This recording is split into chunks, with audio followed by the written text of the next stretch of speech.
Kembali bersama kami di MNC News Now, pemirsa. Masih terhubung melalui sambungan Zoom Pak Kusuma Wijaya, Master Trainer Keselamatan Berkendara, dan juga Pak Joko Setiowarno, pengamat transportasi. Saya kembali ke Pak Joko. Pak Joko, seperti yang saya tanyakan tadi, apakah menurut Anda aturan hukum di lalu lintas selama ini berlaku menyeluruh pada pengendara moge dan juga penindakannya? Ya, begini, saya tadi yang sebut Pak Wijaya senang sekali. Artinya sekolah atau sekolah mengemudi lah, itu tidak hanya motor besar, semua orang yang sebelum ambil SIM itu harus wajib mengikuti sekolah dulu. Ya, artinya bukan dia piawai dalam mengemudi, tapi attitude-nya juga penting. Secara psikologisnya juga diajarkan bagaimana berlalu lintas yang benar. Cuman di kita kan belum ada seperti itu. Jadi bukan hanya motor, semuanya, termasuk juga ya orang yang mulai anak sekolah lah diajarkan itu. Ya, di sekolah-sekolah bagaimana berlalu lintas dengan benar, apalagi sekolah-sekolah yang berdekatan dengan jalan umum.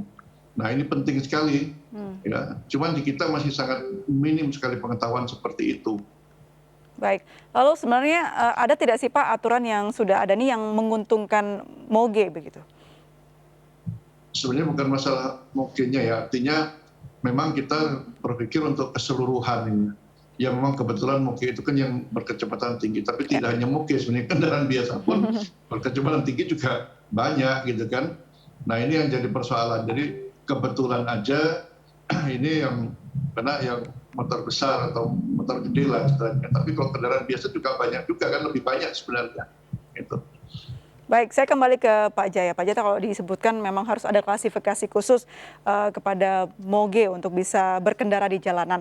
Namun yang kita ketahui beberapa pemilik moge adalah orang-orang yang sangat berpengaruh di Indonesia dan juga mempunyai privilege tertentu begitu untuk bisa jalan di jalan ini dengan leluasa. Nah, bagaimana caranya supaya mereka-mereka ini sadar memang bahwa harus didisiplinkan mempunyai klasifikasi yang benar membawa motor gede ini?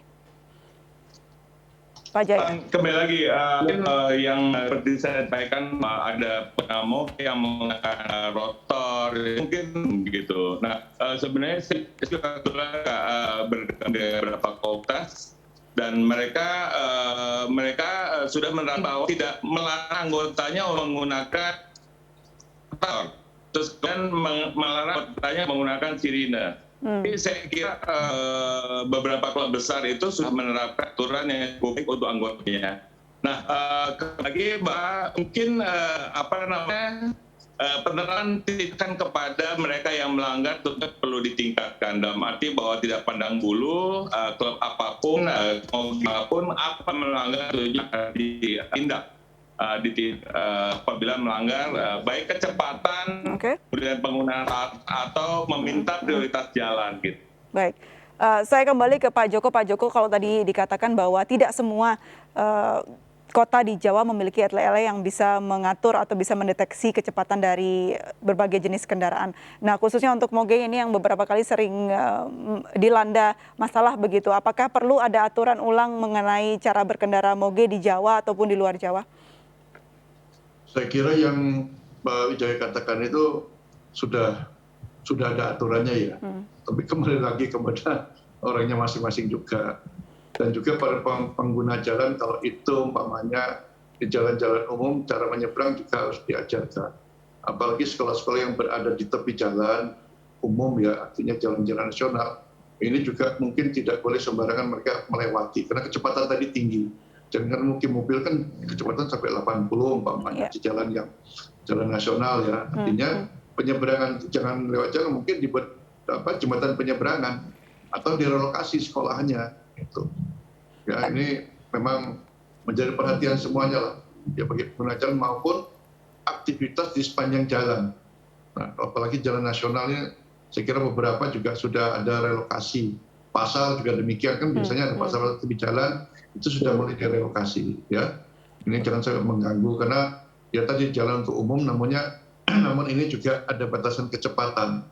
Jangan sampai nanti aktivitas di pinggir itu juga mengganggu mobilitas. Baik, Pak Joko, sebenarnya apa sih karakteristik moge yang membedakan dengan kendaraan pada umumnya? Ya kalau masyarakat umum kecepatannya tinggi, suaranya gede gitu. Itu yang yang dilihat oleh masyarakat dan kecepatan tidak bisa rendah. Oke. Apalagi ada pengawalan khusus umpamanya gitu ya di hari-hari tertentu. Memang kalau konvoy dan sebagainya ada aturan loh, ada aturan. Itu memang harus ada surat dan dikawal oleh kepolisian. Tidak hanya moge sebenarnya, sepeda motor biasa juga dimungkinkan itu. Baik. Cuma jangan terlalu panjang. Kalau terlalu panjang memang kadang mengganggu aktivitas kendaraan yang lain. Baik. Saya kembali ke Pak Jaya. Pak Jaya, dengan adanya motor gede ini yang memang membutuhkan jalan yang lengang begitu untuk bisa berkendara dengan kecepatan yang tinggi. Apa saja sih yang harus dipersiapkan bagi seorang pengendara yang ingin menaiki motor gede selain yang dikatakan oleh Pak Jaya sebelumnya? Ya, karena dimensinya besar tentunya menjadi sorotan sih sebenarnya. Jadi kalau jumlahnya kan tentunya banyakkan motor. Mungkin pelanggaran motor kecil lebih banyak dibandingkan motor besar gitu. Cuman karena jumlah motor besar lebih sedikit dan dimensinya lebih besar, tentunya menjadi perhatian masyarakat gitu. Nah, memang kita sebagai pengendara tentunya pertama harus lebih hati-hati dalam mengendara motor. Tentunya harus mematuhi rambu lalu lintas dengan baik dan benar, mengetahui tentang rambu-rambu, batas kecepatan, dan yang paling penting adalah dia menguasai motornya sesuai dengan cc-nya. Kemudian selain itu juga si pengendara motor itu juga harus mempersiapkan diri, karena kalau naik motor itu bempernya adalah badannya, bukan bemper mobil gitu. Ada bagian luar kalau mobil. Kalau motor itu kan langsung berhubungan dengan lingkungan sekitar kalau misalnya terjadi sesuatu. Artinya dia harus mempersiapkan diri menggunakan body protector, helm yang benar sesuai dengan standar SNI, kemudian sarung tangan maupun sepatu yang baik dan benar. Nah, setelah mempersiapkan diri, tentunya dia harus juga tentang faktor keselamatan di jalan raya, faktor keadaan sekitar, batasan kecepatan, terus kemudian juga situasi jalan dia harus kuasai.